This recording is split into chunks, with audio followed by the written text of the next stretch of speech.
everyone, it's Desiree, and I'm here with another design team project for Scrapping for Less. So this time we're definitely going to make a card, but just wanted to also let you know again that they have mini kits available. And again, this was something that I just recently learned. You know me. So I think it's really great. So if there was a past kit that you were interested in, and maybe just one of the collections, 9 out of 10 it may be available for you. So this one has the Fawn stamp set. Excuse me, I can't talk. It's their year 4 stamp set, but it's the Hippo Birdie to you. It also has a die that you can see up there in the left hand corner of a cake that says happy birthday, and that is by X Cut. You're going to get some wood die cut pieces, some twine, and of course some sequins and some paper, both in stripes and polka dot. So again, plenty of materials to make multiple cards, just using these few items. So right off the bat, we're going to dig into that die, and we are going to cut this birthday cake 6 times using 3 of the pattern papers. I want to place them along my back panel. I just used a stitch rectangle from my die, or from my stash. And I'm just placing those around. I'm actually going to create my own pattern paper background. So if you've seen my previous videos, you know I love to do this. So once they're placed, I'm going to adhere them down with my liquid adhesive. This is my art glitter glue. And just set them randomly. I don't like when I create my background out of pattern papers or designs, whether it's stamped or not, I don't like it to be uniform. I want it to be messy, I guess is the best way to say it. I'm going to use my long Tim Holtz shears from Tonic to trim off the edges. For those that I did purposely place off the edge. Again, it makes it look like a true piece of pattern paper. That's what it's going to look like on our 4 1/4 by 5 1/2 top folding card base. And now we're going to stamp our images. Now, when I started stamping the images, I did pull out my Memento ink. I was going to use my alcohol markers, my Prismacolors. Again, I think I'm going left. I'm going to go right. Changed my mind, and I'm actually going to color these images with my Prismacolors. Color pencils are my medium of choice. And I guess I hadn't used them in a while when I filmed this. So now these Prismacolors that I'm using, there's actually a combination. So when I get into colors, I'm using the Prismacolor Scholar set. But for these grays that I'm using for the elephant, I'm actually using Prismacolors because they have sets of the warm grays and the cool grays in the largest set. So I always grab my Scholars. I think if you're starting out with your Prismacolors, if that's the pencil that you want to go with, because a lot of people have them, a lot of times it's either the Prismacolors or it's the Polychromos. I couldn't think of that. They're usually the 2 main sets that are out there in our world.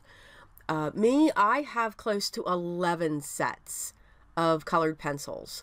I have the Dick Blick, I have the Lyras, I have the Spectrums, the Artezas, multiple of Prismacolors, just to name a few.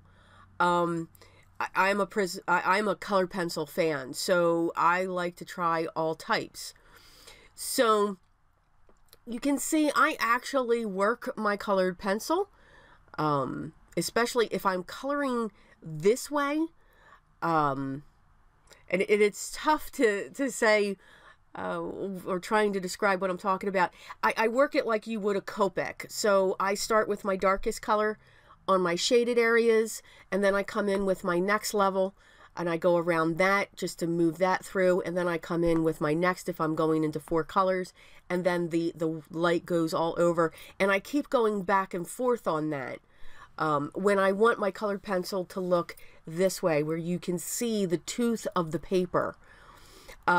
There's other times that I color where I'm doing florals and I'm doing layer upon layer upon layer, and that's very different when I use my colored pencils. So this is just one way that I do that.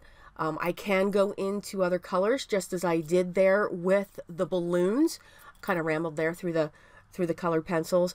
There is going to be what technique class is coming out, and there's a couple of them actually, and one of them will be on colored pencils. So stay tuned for that, just so that I can explain it a little more. Okay, back to the card.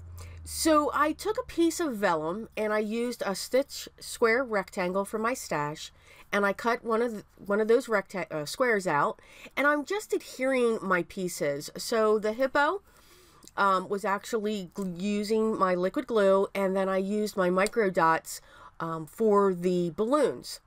So again, I didn't want to put them on the pattern paper that we just created. I mean, I could have propped them up there, but I thought they would have gotten lost. It's very busy. Even though they're big objects, they are busy. So using the piece of vellum kind of breaks that. Kind of gives it its own platform for those items to be seen. So I grabbed my Faber-Castell Pitt pens. I love these pens. I have multiple. And I'm drawing in my balloon strings. For some reason, a lot of times with balloons, I will draw in my own balloon strings and not use the stamp that comes with it. I'm strange. So I did the squiggles and the little tiny knots and all of that.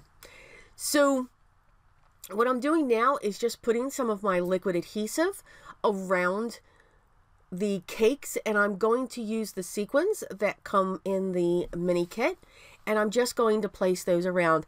I'm also making sure that I'm using a color that's opposite the cake, so that they don't get lost. So as always, here are the close-ups of the card that we made. Again, this was a design team project for Scrapping for Less. If you are interested in these products, or you just want to check out their shop, of course, all the links for Scrapping for Less and the items that I used here will be linked down below. If you like this video, hit the thumbs up. If you haven't subscribed yet, make sure you do. You don't want to miss any future videos that are coming out. If you have any questions or comments, please leave those down below, and I will get back to you as soon as I can. And again, as soon as I can. I do try to answer all of those questions or comments, but sometimes it does take me some time. I hope everyone's having a great day, but always remember what's most important. Always be creative.